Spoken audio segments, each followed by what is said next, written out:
Welcome to Science Easy Tech channel, Nursing Made Easy. In this video, we are going to discuss about sampling error.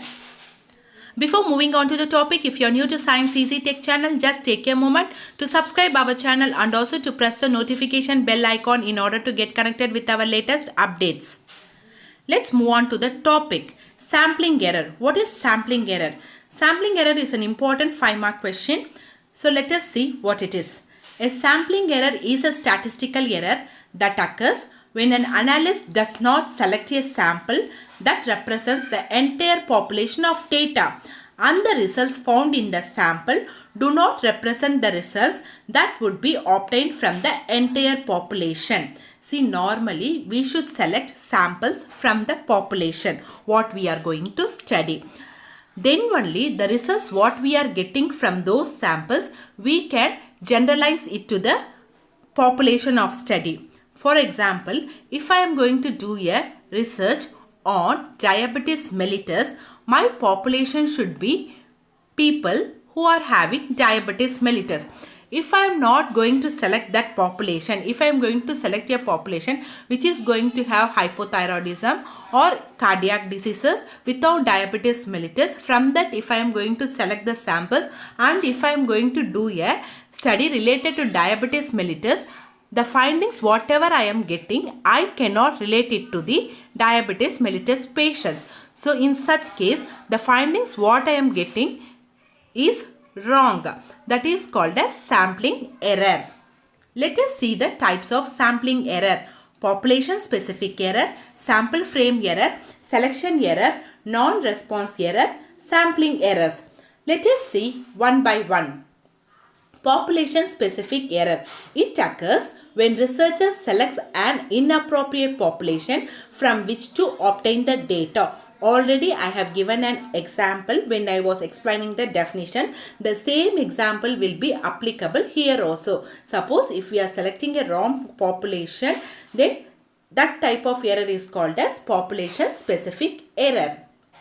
Next is sample frame error. A sampling frame error occurs when the wrong subpopulation is used to select a sample.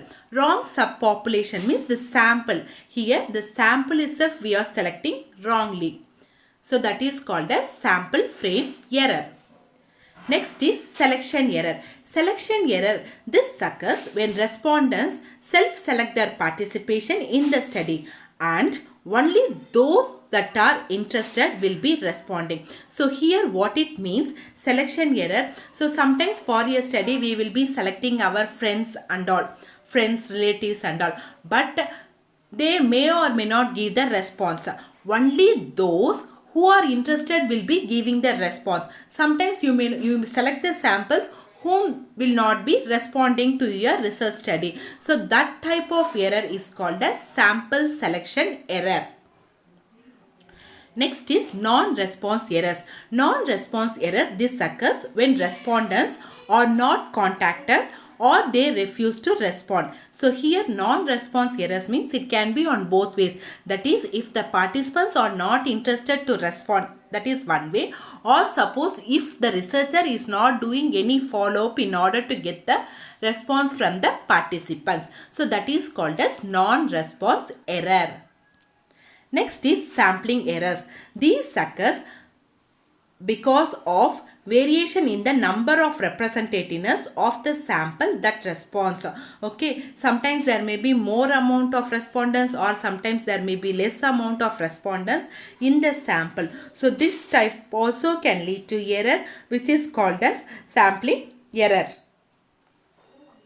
How to avoid sampling error? So how we can minimize the sampling error? So you have to select an appropriate population and appropriate samples. So you have to select correct population. You have to plan a sampling frame correctly and you have to select the samples and you have to undergo follow-up. Non-response error is there, no? So you have to do follow-up in order to get the response from the participants. Then select the samples according to the research study. Don't select your near and dear ones, and if they are not responding, you may not be able to ask them to respond like that and all. So always when you are selecting the samples, be very careful.